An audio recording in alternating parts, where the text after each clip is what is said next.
part whatever of this at least 3-part series, let's look at the comet, which made the atheist YouTube world dance in celebration, gloat with glee, and look down with smiles on their faces at Bill in the hole he dug for himself. So my attitude toward this is just the opposite of Kyle's. Far from raising the bar or the epistemic standard that Christianity must meet to be believed, I lower it. I think that this is a message which is so wonderful, so fantastic, that if there's any evidence that it's true, then it's worth believing in, especially when you compare it to the alternatives like naturalism or atheism or other forms of life. I'm not sure if I'm a naturalist, an atheist, or another form of life, but let's remember what Kyle was looking for, none of which is unreasonable given the claims of Christianity, which alleges a connection to an all-knowing, all-powerful, all-loving supernatural being. Christianity is not just a set of propositions that one holds, but it's a faith practice, a way of life. With that in mind, wouldn't the smart thing to do is require very high epistemic standards before one decides they will dedicate their life to Christ? If you're going to live for Christ, then wouldn't it be smart to actually meet Jesus in person or even talk to his mother Mary or an angel? I don't know that I would trust Mary. I mean, she's his mother, right? Of course, she's going to think that Jesus is God's gift to the world.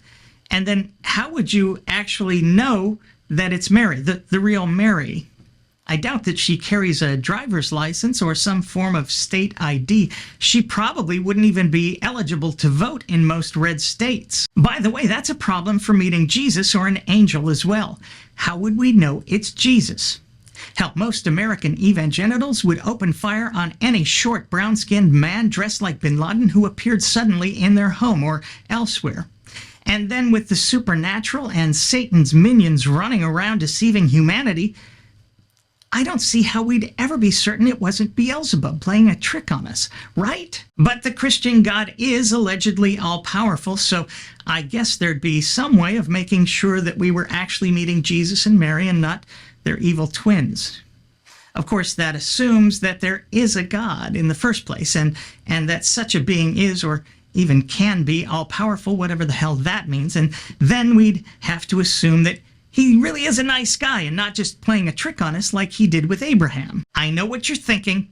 That's a lot of bars we have to jump over before we can get the epistemic justification we need to believe in God and then Jesus, even if Kyle got what he wanted, what he was looking for.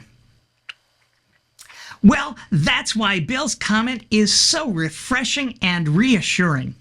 Yes, there are a lot of bars, but we can just drop them to the floor and step easily right over all of them, especially if we're going to end up with something so wonderful, so fantastic. This is why atheist YouTube is drooling all over itself.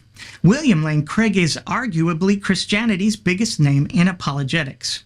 He's got a master's in theology, a PhD in philosophy. He's well-spoken and erudite, confident as a fundamentalist. He'll even debate heavy hitters in whose fields his credentials are entirely lacking. And now we know, when all is said and done, Bill is really just a pimply-faced teenager who's fallen hard for his very first crush and won't let go, even when it's clear that she's just not that into him. Yep, Bobby called Billy and told him that Becky told him that Trixie really liked Billy, maybe even loved him. And upon hearing that Trixie loved him, that she loved Bill Craig, and obviously accepted him with all of his faults and failings, Billy thought to himself, no kidding, if there is just one chance in a million that this is true, it's worth believing. Just then, Billy felt all warm inside, thinking about how wonderful and fantastic this news was. And that feeling, was the absolute and irrefutable confirmation Billy needed to believe that Trixie did indeed love him. Game over. That's a wrap. Call off the search. Put a fork in him. Billy is done. Which means that the rest of Bill's life, all of his education, all of his studies, are really nothing more than one big relentless abdication to confirmation bias, special pleading, stacking the deck, rigging the system, and an embrace of any other fallacy needed to keep him from the possibility that this wonderful and fantastic news could be anything but, especially when the alternative, aka reality, is so horribly off-putting. I think that this is a message which is so wonderful, so fantastic, that if there's any evidence that it's true, then it's worth believing in, especially when you compare it to the alternatives. Bill is not a scholar worthy of respect.